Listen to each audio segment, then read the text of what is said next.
The number one thing that has to happen if the Browns offense is going to be successful in 2025, make the run game its identity. I got more reasons coming up next on the Locked On Browns podcast.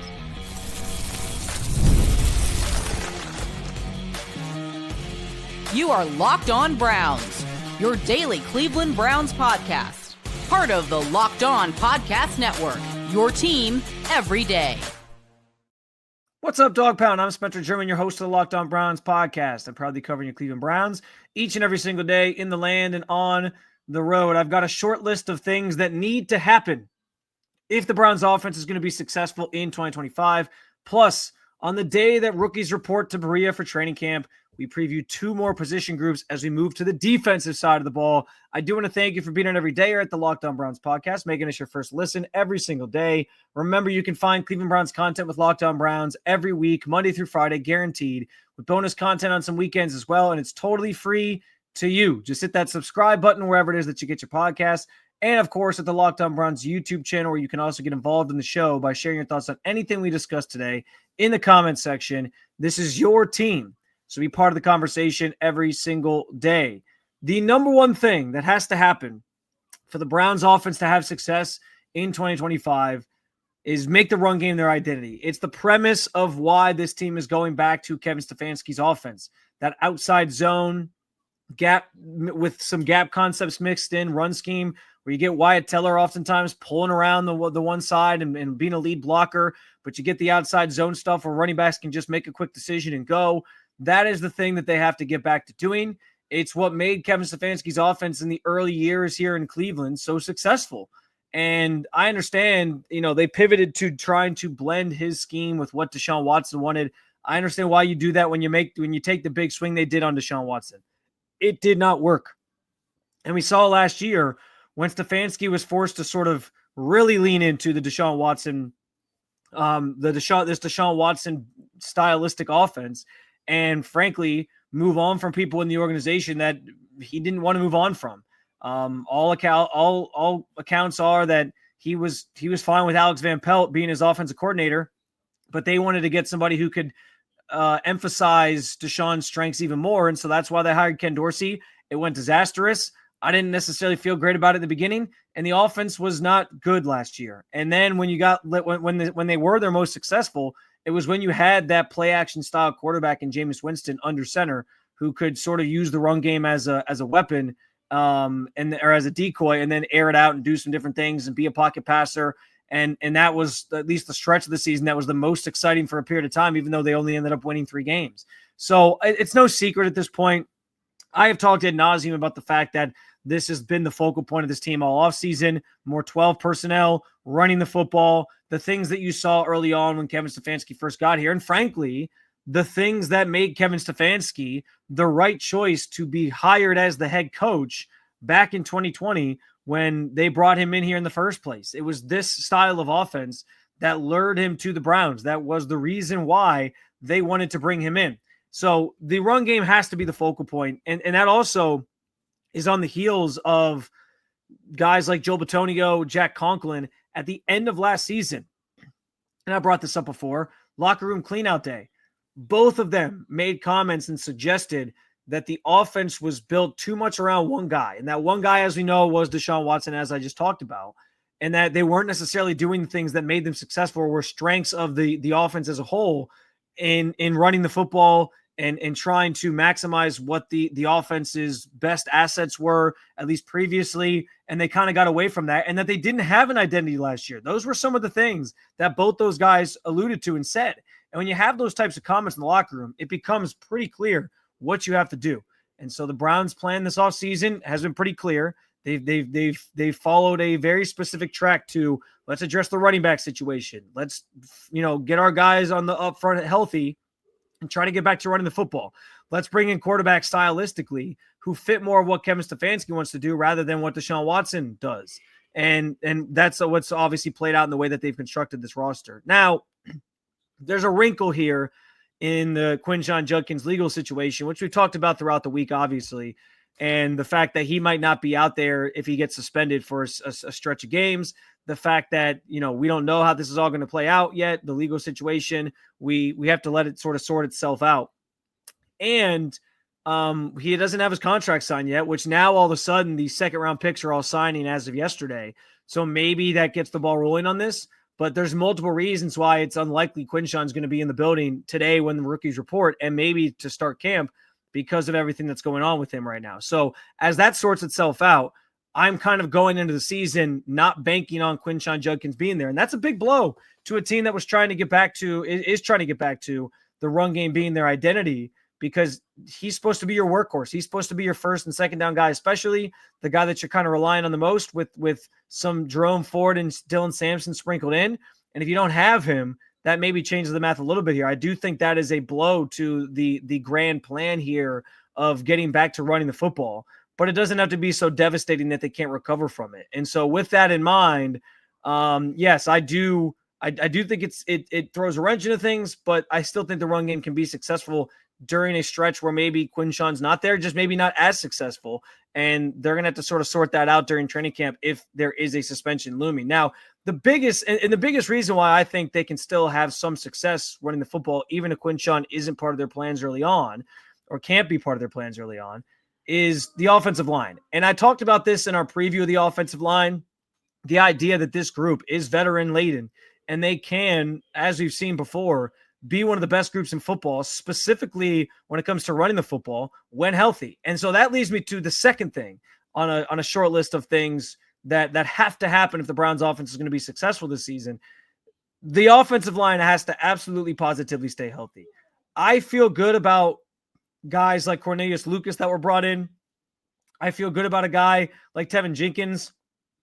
And I'm curious to see what Zach Zinter looks like, especially this time of year, training camp, preseason, see if there's some growth that's there in his game and if he has continued to improve. Because if he can become a depth piece for you and he starts to look like the guy that they're hoping replaces Joe Bitonio at some point, then that's all positive steps in the right direction for this group's future and just for this year in general, to know that maybe you have a little more depth than I think they have. But yes, like the depth of that group is a problem. And we know injuries have been a problem for this group the last several years, where it's a carousel, a constant carousel of rotating guys in and out, bringing guys off the practice squad, signing free agents during the season that because you're that desperate just to put to piecemeal together with paper clips or rubber bands an offensive line of some sort each and every single week. If this group can stay healthy, and I do think that's a big if, I do think it's a major if, because we can't trust it at this point. Jack Conklin came back from the knee injury and he played pretty solid when he was out there, specifically in the passing game. The run game was non-existent last year, but we know that Jack Conklin can be successful in a run-based offense or a run-centric offense. But like, he needs to prove that he can make it through a whole season and not have another serious injury. Joe Bitonio's taken some more bumps and bruises than usual, missed a few games here or there. And you know, he feels it more than ever with how old he is at this point. Like, there's that. There's Wyatt Teller, who's been injured a couple times, Ethan Posick as well, and even DeJuan Jones, who's the youngest guy in the starting group, has had 2 injury-plagued seasons his first 2 years in the league.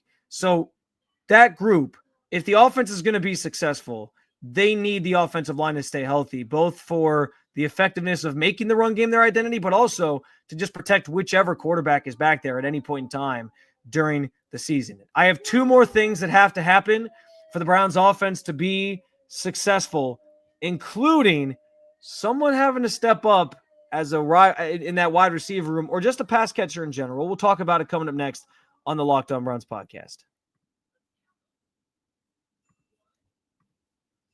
Ever wish managing your money just felt easier? With Monarch Money, it can. Whether you're growing your savings or planning a big purchase, Monarch puts you in the driver's seat. It's like having your own personal CFO, giving you full visibility and control over your finances.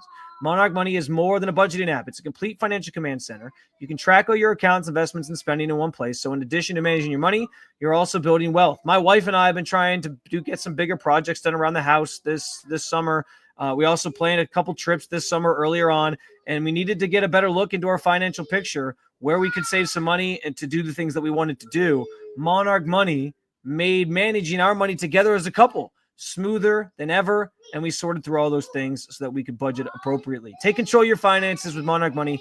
Use code LOCKEDONNFL at monarchmoney.com for 50% off your first year. That's monarchmoney.com, code LOCKEDONNFL for half off your first year.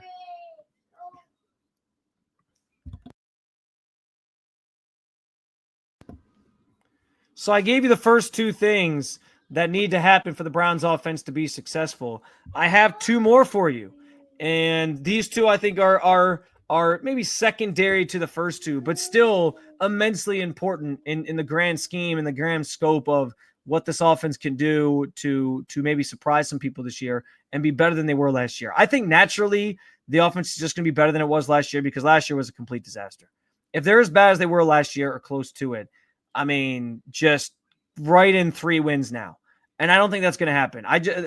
There's no way they can replicate that offense. They've gone away from it entirely. They've thrown it out. The people who were in charge of that unit, most notably Ken Dorsey, are gone. The disastrous offensive line situation with Andy Dickerson, he's now gone. Like they're getting back to the basics. And I just think by nature, that's going to mean that this group is more successful anyway. But the other thing the next thing that I have down here on my list is that they need a wide receiver behind Jerry Jeudy to take a leap. And I guess if you think that that's going to be Deontay Johnson, it's less of a leap and more of just a, show us that you can still do it. Show us that you are bought in. But if it's anybody other than that, and what I mean by this is like they need Cedric Tillman, for example, to step up. They need Cedric Tillman to become that number 2 wide receiver. They need maybe Jamari Thrash to prove he can be the team's go-to slot receiver and make plays out of that spot specifically and know that it's twofold. It's both for this season and the success of the offense this year because there's just not a lot of experience in that group in general, but it's also about the future here as well because Andrew Berry, as we know, well documented, has failed miserably at drafting wide receiver talent. Developing wide receiver talent's been an issue on this team, and they need something to hit. They need to start figuring out what that position group looks like moving forward into the future. Beyond just, okay, we have Jerry Jeudy, we feel good about him. They need some answers there. They need some guys to sort of start to show and break through as pieces. They don't have to be like the star Justin Jefferson type receiver. Like you hopefully figure that out. You have that in Jerry. What you need though is somebody who can be sort of that Robin to the Batman to Jerry Jeudy and that next man up and prove to you that they're a regular steady piece in this offense just in general and that you can rely upon them to make plays for you. That's what I'm talking about. That's what I'm looking for from this wide receiver room. And so I do think you need one of maybe Thrash, one of maybe Cedric Tillman to sort of take the reins, be a guy that catches like 50 to 60 passes secondarily to Jerry Jeudy and, puts up a decent season where he's got like 700, 800 yards and he's maybe a few, 100 behind Jerry, but he's still making plays. And so it diversifies the offense a little bit more where it's not just Jerry Jeudy and a bunch of nameless gray faces to opposing defenses. They feel like there's other threats that they have to cover, and that's going to create more opportunities for everybody to eat. Now, the other part of this, and I talked about this yesterday in the sort of symbiotic codependency between the wide receiver room and the tight end room, the other person that steps up, the other pass catcher that steps up or takes a leap could very well be just Harold Fannin Jr. Like that might be the answer. If he becomes the guy that they primarily use out of the slot because they don't have a go-to slot receiver right now, I think it's fair to say like he could be that player that I'm referring to here. It doesn't have to necessarily just be a wide receiver, but somebody, Harold Fannin Jr., Cedric Tillman, Jamari Thrash has to take a leap, has to show you some consistency as another weapon in this offense in 2025, if this offense is going to have success. And I understand, like, as I talk about it being like a run-first offense, you still need pass catchers in this league. It still is a pass-centric league in general.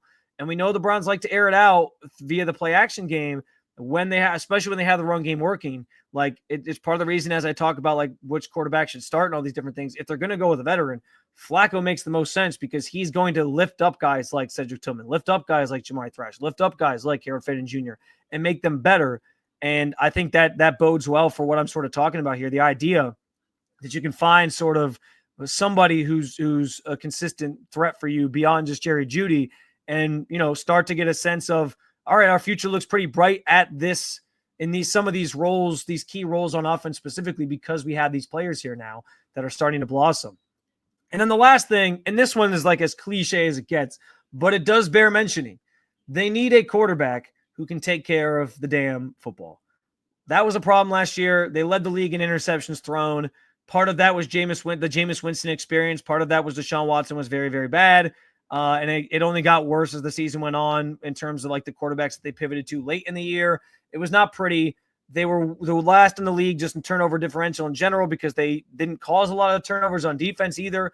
And so I understand on the defensive side of the ball, and we can talk about this next week when I do the things that need to happen for the defense to have success in 2025. Taking away the football, creating turnovers is obviously going to be up there on this list as well. But even if that doesn't happen, like because last year, all these DBs seem to have like a case of the dropsies. Denzel Ward couldn't hang on to it. Grant Delpit, I think, dropped one at one point. There was a number of instances where we can recall guys just not holding on to the football and creating those turnovers. But even if you just balance it out by being like, okay, maybe you only get 6 turnovers or 6 interceptions on the season, which isn't a big number. But conversely, the offense only throws like 3 interceptions, which probably isn't really likely, but I'm just throwing out an example here.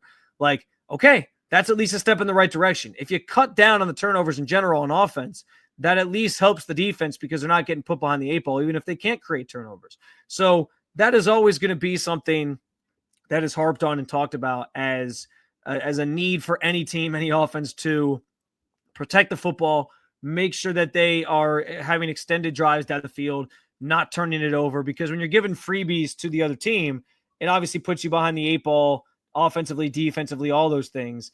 And this actually is this point specifically, the turnover point specifically, is also interesting because I do think it gives some it provides like a baseline standard for whichever quarterback is going to start. You got to know you're putting somebody out there that's going to be able to limit the turnovers. And so maybe that's where the Kenny Pickett thing comes into play. There's been so much talk about Kenny Pickett and whether or not he should be the guy that starts the season under center. And if he's the lead horse in this race going into training camp and all these things. And I still argue Flacco has the inside track, but if they get worried about, hey, Flacco's more turnover prone, and we saw that firsthand his first stint here, even though they were winning, he still turned the ball over quite a bit. Maybe they're like, let's go with the less risk-averse guy and put Kenny Pickett out there and see what he can do in terms of making sure that we're not behind the 8 ball and giving the football to the other teams. That is one thing. As much as I don't necessarily think Kenny Pickett's the answer and that he's going to amount to one of these comeback stories, that is the one thing I'll give him credit for is he protects the football. And Joe Flacco sometimes doesn't, even though I think Joe Flacco has proven throughout his career he's the better of the 2 quarterbacks. So I'm just saying it's just something to keep in mind. And I do think that's going to set the tone. Like that point, even though I think the run game being the identity thing is the most important thing that has to happen, I do think protecting the football is going to frame the conversation around how this team approaches who they choose to be the starting quarterback for this team come week 1. We shift to the defense for our training camp previews with a group that I think is going to be the strongest on the team in general, plus a group that's being slept on as well. We'll do it next on the Locked On Browns podcast. Today's episode is brought to you by Epicor. Every team knows the value of hard work and taking pride in what you build and in practicing every detail to get the best results. But no one player, no matter how amazing, can do it all alone. Working together makes getting the win easier. At Epicor, the all-stars are the hardworking manufacturers and distributors who create and deliver the things we all need, from aerospace to electrical to medical devices. Epicor ERP solutions are created by industry experts to help make every day easier. Seeing your whole supply chain is easier. Managing logistics is easier. Responding to price changes, also easier. From small businesses with big dreams to growing enterprises with a global vision, we'll equip you with the right tools to move forward, think ahead, and lead the way. Because as the clock ticks down, you need to make the most of every hard-working minute. Easier doesn't cut corners. Easier takes the lead. Discover your success at www.easierwithepicor.com. That's www.easierwithepicor.com.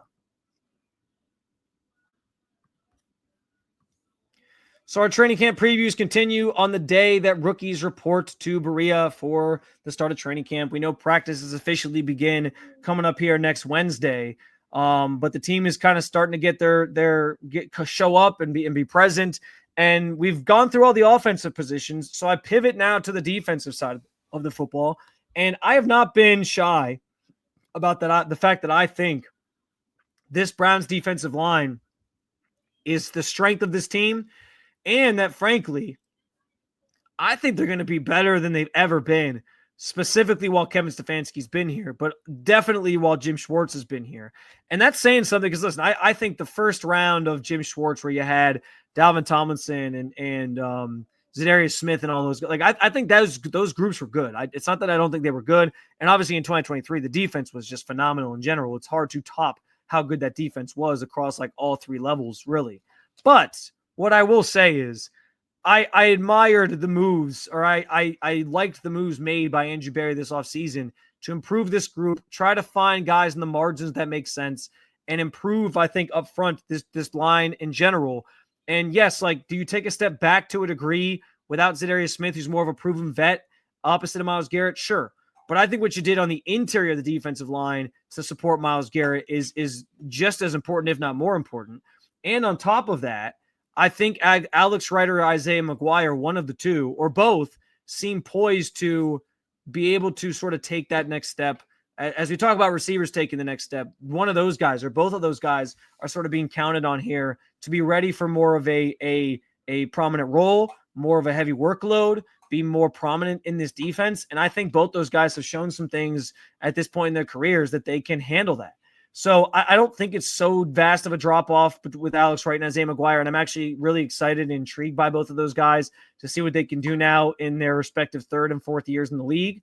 And then beyond that, like I said, the interior of the defensive line is worlds better, where you have Mason Graham, your number 5 overall pick that you traded down for. He is, he was at least a fringe blue chip guy in the draft, but one of the guys that he made sense where the Browns took him and is expected to be a force up front and take some pressure, frankly, off of Myles Garrett, because yes, it's nice to have an elite pass rusher on the opposite side of the defensive line, but having a guy who can line up next to Myles and not allow as many double teams because he might be equally as disruptive, maybe not equally, because it's hard to be as disruptive as Myles Garrett is. So I recant those statements, but who can also be disruptive enough that teams have to sort of reconsider, okay, are we going to double Myles? Are we going to, or what are we going to do with Mason Graham? Because he's a beast too.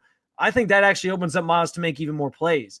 And then next to him, you add in Malik Collins, who, as I brought up numerous times, was top 10 in pass rush win rate for interior defensive linemen last year. And it's obvious, like don't sleep on Malik Collins. I think he's going to have a great season up front here. He's part of the reason why I think this defensive line is better. And that's not even factored in. Like, you got Mike Hall Jr. sort of back there as well. You got Joe Tryon Shoyinka, who was a former first-round pick, who I think is going to thrive in this system rather than being sort of like that stand-up linebacker type guy that he was in Tampa. This defensive line, I think, is deep. It's stacked. It has a lot of talent. And I think they're going to have a chance to really just feast this year and be really, really hyper-productive. And that starts, obviously, with Myles Garrett, who I didn't even really talk about, because what is there to say about Myles at this point? We know how incredible of a player he is. But I think the other big thing is the shift from Dalvin was more of like a space eater guy. He wasn't like a get upfield and make plays in the backfield type guy. And now they've embraced this idea, which I think actually is the way to do it in Jim Schwartz's defense. Because when you think about like Philly sends waves of guys at you on the defensive line. It's why they won the Super Bowl last year. They just had a ton of depth up front, and they just send waves and waves and waves of guys at opposing quarterbacks and cause lots of problems, and they're attacking. This is now this feels to me like a true like attacking defensive front. Malik Collins, best in pass rush win rate from the interior, one of the best last year. He's going to get after the quarterback. Mason Graham, as the Browns have talked about, one of the reasons they liked him was he was in more of like a run stopping front last year in Michigan, and he was still getting into the backfield and disrupting things and making plays because he's so aggressive and because he's so strong and good. Like they have embraced and really wrapped their arms around, hey, we're going to attack. We are going to attack, and it is going to be relentless throughout, 4 quarters of every football game with the group that we've sort of put together here and compiled. I'm excited to see it. I think it's going to be the best defensive line we've seen here in Cleveland under Kevin Stefanski or at least during his tenure. And with Jim Schwartz pulling the strings, man, like I think they're going to be the reason this defense gets. I don't think they were as bad as people made them out to be last year, but I think they're going to be back to prominence in the eyes of many because of this defensive line sort of steering the machine here. This is easily the strength of this defense, but easily the strength of this team, I would say, as well, because on offense, there's just so many questions on a number of different spots. Strength of the team, strength of the defense, and they're kind of the heartbeat of this whole thing, this whole operation. Now, with that said, with them being an attacking front, and this is where I want to highlight and preview the linebacker group a little bit, because if that group's going to be more aggressive, if they're going to attack as much as we are planning, that means you need a really good core of linebackers in the middle of this group, the middle of this defense, that can fly up and make plays, fill gaps that get missed or plays that get missed, or if guys over pursue or whatever. They have to have aggressive players that can make plays. You don't have Jeremiah Owusu-Koramoah this year. We know that. That's a big, big loss because we know how phenomenal of a player he was. They've tried to at least find a replicable player to replace him in Carson Schlesinger, and they're very excited about Carson Schlesinger. I think Carson Schlesinger is going to try his damnedest to give you that JOK effect. I'm not going to say he's going to be JOK at this juncture because we have to see it first. But I think that's what I think obviously that's what the Browns are going for there in drafting him. You have Jordan Hicks, who's a veteran guy, and as long as he can stay healthy, I trust him to be able to make the plays that are necessary. And then around those two, you have I think I've talked about it. I think this group is deeper than we're maybe giving it credit for. Devin Bush did, I thought, a pretty bang-up job filling in for JOK last year once he went down with the injury. Mohamed Diabate, I'm not saying he's great, but he's a nice depth linebacker to have on this roster, and I think he can make some plays. And I think he's actually gotten better in coverage, his ability to cover as well. You have Winston Reed, who's a special teams guy, but also gets worked in. And then I think another sort of addition this offseason that's being slept on, and I'm going to be honest, I kind of forgot when minicamp started. I was like, oh yeah, or when OTA started rather, I was like, oh yeah, I kind of forgot they signed Jerome Baker and that he was here. That was kind of like a very under the radar addition. But Jerome Baker throughout his career has been a really good coverage linebacker who can also fly up and make some plays. Like, this group is deeper than people are realizing. And I think they do have the players to make those plays and sort of fill in the cracks necessary when you have an attacking defensive line that sometimes maybe there's a hole that gets exposed because they get a little too aggressive. I think this is a good, solid group that can maybe make those plays and make key stops as necessary. On top of the fact that you got a guy like Grant Delpit, who's always been good in the box at coming up and making plays. If his tackling is more sound, I think you feel pretty good about what he can do, stepping up and making plays in the run game especially. And then we'll get to we will preview more of Delpit and the safeties next week, along with the cornerback group as well. But I'm optimistic about this Browns defense, and it starts with those first two groups up front in the front seven, making plays and sort of feeding off of each other. And I'm excited to see it start to unfold, obviously, next week. The defense is always ahead of the offense in training camp. So I guarantee we'll see those guys really flying around making plays in the first few days of camp and obviously throughout as well, leading up to the regular season. Another episode down with you, Dog Pound. Thank you for joining me as always to talk about your favorite football team. Hit that subscribe button. Make Locked On Browns your first listen every day. And for your second listen, check out Locked On NFL Scouting, or keep it local. Check out Locked On Cavs or Locked On Guardians. We'll be back next week with plenty more to talk about, as we'll just be 2 days out from the start of training camp. Talk to you again real soon, Cleveland. Have a good weekend. See ya.